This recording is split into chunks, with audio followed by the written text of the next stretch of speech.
اللهم صل على سيدنا ومولانا محمد معدن الجود والکرم وآلہ وصحبہ وبارک وسلم۔ عزیز دوستو، انسانی زندگی اثرات لیتی ہے، اچھے اثر بھی ہوتے ہیں، برے اثر بھی ہوتے ہیں۔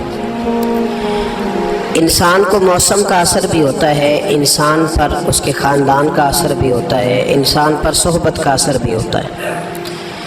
بالکل اسی طرح انسان پر اس کی نیکی کا اثر بھی ہوتا ہے اور گناہوں کا اثر بھی ہوتا ہے۔ نیکی دل کو سکون دیتی ہے، گناہ انسان کو پریشان کر دیتے ہیں۔ نیکی اللہ کی رحمت کو متوجہ کرتی ہے۔ پھر حالت یہ ہوتی ہے کہ انسان اپنی ان پریشانیوں کا حل کہیں اور ڈھونڈتا پھرتا ہے، حالانکہ جب گناہوں کی بیماری لگے تو اس کی شفا توبہ میں ہوتی ہے، اس کا حل اللہ کے حضور معافی مانگنے میں ہوتا ہے، پہچاننے میں ہوتا ہے کہ مجھ سے کہاں غلطی ہو گئی، کس جگہ جا کے کمزوری میں نے دکھائی۔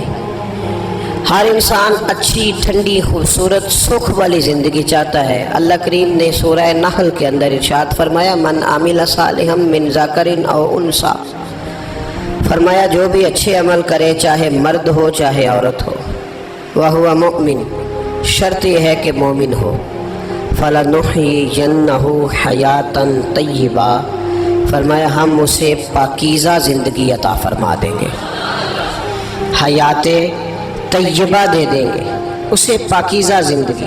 شرط کیا ہے؟ من عاملہ صالحا، نیک عمل کرے۔ کون سے عمل کرے؟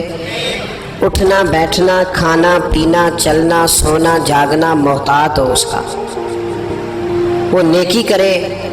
قرآن پاک کے لفظوں کے حسن پر غور فرمائیے گا، فرمایا فَلَنُحْيِيَنَّهُ حَيَاةً طَيِّبَةً، ہم ضرور اسے پاکیزہ زندگی عطا فرما دیں، صاف ستھری زندگی، معیاری زندگی، خوبصورت شب و روز، آئیڈیل زندگی جس کو لوگ کہیں گے، وہ والی زندگی اسے دیں۔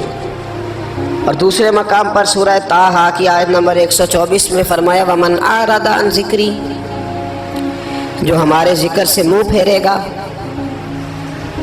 جو ہمارا کھا کے چہرہ کسی اور طرف کرے گا، جو چلے گا ہماری زمین پر لیکن توجہ کسی اور طرف ہوگی، آسمان کی چھت ہماری بنائی ہوئی لیکن اس کے خیالات کہیں اور ہوں گے، فَإِنَّ لَهُ مَعِيشَةً ضَنْكًا، فرمایا ہم اسے تنگ زندگانی عطا کر دیں گے، اس کی زندگی تنگ ہو جائے گی، اس کی معیشت تنگ ہو جائے گی۔ گناہ زندگی کو تنگ کر دیتے ہیں، نیکی زندگی میں آسانی پیدا کرتی ہے۔ آپ کو اگر زندگی میں سکون چاہیے ہو تو آپ کسی غریب کی خدمت کر کے دیکھیں، اللہ کتنا سکون عطا کرتا ہے۔ آپ بڑے پاورفل بھی ہیں، بڑے طاقتور بھی ہیں اور بڑے باوقار بھی ہیں، لیکن کسی کو گالی دے کے آپ کا دل کبھی ٹھنڈا نہیں ہوگا، تکلیف ہوگی، اس کے اندر آزمائش ہوگی۔ ڈاکٹر ریسرچ کرتے ہیں، ڈاکٹر وہ کہتے ہیں گناہ کرنے سے آدمی جسمانی طور پر کمزور ہوتا ہے،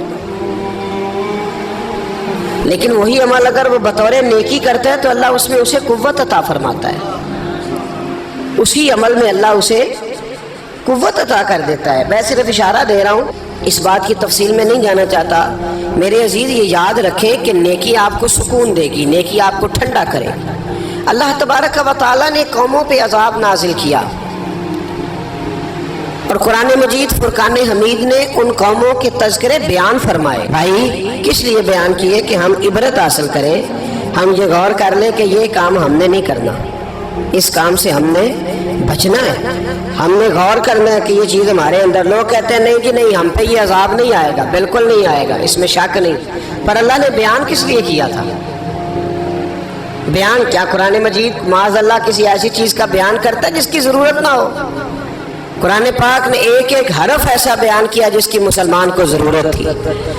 قوم نوح کا ذکر فرمایا قرآن پاک نے، حضرت نوح علیہ السلام کی قوم کو حضرت نوح علیہ السلام نے 1500 سال سمجھایا ہے، 15، کچھ لوگوں نے 950 سال لکھا ہے نا، اعلیٰ حضرت نے لکھا ہے 1500 سال عمر ہوئی حضرت نوح علیہ السلام کی۔ اللہ تعالیٰ بندے کو جلدی سزا نہیں دیتا، بلکہ قرآن مجید میں ایک جگہ رب کریم اس طرح بھی فرماتا ہے کہ جب بندے مجھے بھول جاتے ہیں تو میں ان کے لیے نعمتوں کے دروازے کھول دیتا ہوں۔ بندہ سمجھتا ہے کہ میں کچھ تو ہے نا کہ میرے اندر کہ میں جدھر جاتا ہوں خیر ہی خیر ہو جاتی ہے، وہ سمجھتا ہے کہ میری عقل ہے، حالانکہ اللہ اسے ڈھیل دیتا ہے، اللہ اسے ڈھیل دیتا ہے۔ گناہوں کی سزا کے 3 طریقے ہیں۔ ایک ہے متنبہ کرنا، تنبیہ کرتا ہے اللہ، بندہ متنبہ ہو جاتا ہے، یہ اللہ کا بہت بڑا احسان ہوتا ہے۔ ایک ہوتا ہے مہلت دینا، اور ایک تیسرا ہوتا ہے اللہ خفیہ تدبیر کرتا ہے۔ تھوڑا سا سمجھیے گا، انسان پر کوئی آزمائش آئی، فوراً اس کی چھٹی اس نے کہا کہ وہ فلاں جگہ غلطی کی تھی تب ایسا ہوا ہے۔ ہوتا ہے نا کئی دفعہ آواز آتی ہے نا اندر سے، چلیں بول دے کچھ نہیں ہوتا آپ کو، اللہ جانتا ہے یہاں کوئی کچھ نہیں کہے گا آپ کو، اور ہماری تو ویڈیو بھی نہیں گھومتی، یعنی خبر بھی نہیں ہو کہ کس نے ہاں کر دی کس نے نہ کر دی۔ آپ بغیر ٹینشن کے بات چیت کریں، آج کچھ نہیں ہوتا انشاءاللہ تعالی۔ آتی ہے اندر سے آواز، میں آپ سے اس لیے ان چیزوں کی تصدیق کراتا ہوں کہ باقیوں کو بھی آتی ہے کہ نہیں، اس لیے تصدیق۔ کبھی کوئی کسی جگہ انسان پریشان ہوتا ہے تو محسوس کرتا ہے کہ وہاں مجھ سے ہوتا ہے نا جی، جس کو یہ نصیب ہو جائے بڑا خوش نصیب آدمی ہے۔ حضرت مولا علی فرماتے ہیں اگر تجھے دنیا میں سزا مل گئی تو بچ گیا ہے، سمجھ پھر اللہ کرم کرے گا، آخرت میں سزا نہیں دے گا۔ اور یہ یاد رکھ لے، وما اصابکم من مصیبت فبما کسبت ایدیکم ویعفو عن کثیر۔ اللہ فرماتا ہے دنیا میں تجھے جو بھی تکلیف پہنچتی ہے وہ تیرے ہاتھوں کے کرتوتوں کی وجہ سے پہنچتی ہے۔ ویعفو عن کثیر، فرمایا کثیر گناہ تو میں ویسے ہی معاف کر دیتا ہوں۔ یہ جو تیری زندگی میں دکھ ہے نا، یہ بھی میری قلیل سزائیں ہیں۔ یہ کثیر پر سزا، یہ قلیل ہے، قلیل یہ جو تمہاری زندگی میں تکلیفیں۔ انسان کو سزا ملتی۔ حضرت فضیل بن عیاض رحمۃ اللہ تعالی علیہ گھوڑے پہ بیٹھے تھے، گھوڑا شرارت کرنے لگ گیا، اچھلنے لگ گیا، کودنے لگ گیا، تو حضرت فضیل بن عیاض نیچے اترے، ایک کونے میں جا کے نماز کی نیت باندھ لی، 2 رکعت نماز پڑھی، پھر دیر تک استغفار پڑھتے رہے، روتے رہے، دعا کرتے رہے، واپس آئے۔ خادم عرض کرنے لگے حضور سمجھ نہیں آئی، گھوڑے نے تھوڑی سی شرارت کی، وہ بدکا ہے، آپ نے اس کو چھوڑا ہے اور چھوڑ کر کے آپ نماز میں لگ گئے۔ تو حضرت فضیل بن عیاض فرمانے لگے جب بندہ اللہ کی نافرمانی کرتا ہے نا تو جو چیزیں اس کی فرما بردار ہوتی ہیں وہ اس کی نافرمانی کرنے لگ جاتی ہیں۔ تو مجھے محسوس ہوا تھا کہ میں نے کہیں اللہ کی نافرمانی کی ہے، اس لیے ایسا ہوا ہے کہ میرے گھوڑے نے میری، تو میں توبہ کرنے لگا ہوں، اور اب دیکھتا ہوں بیٹھ کے بھلا کیا ہوتا ہے۔ میں نے سچی توبہ، حالانکہ مجھے یاد نہیں کہ میں کہاں بولا، پر کھری اور سچی توبہ کی۔ دوبارہ گھوڑے پہ بیٹھے تو گھوڑا بالکل صحیح ہو کے ساتھ چلنے لگ گیا۔ میرے بھائی جب یہ تنبیہ ہے اللہ کی طرف سے، یہ متنبہ کیا جاتا ہے کہ تو بعد آ جا۔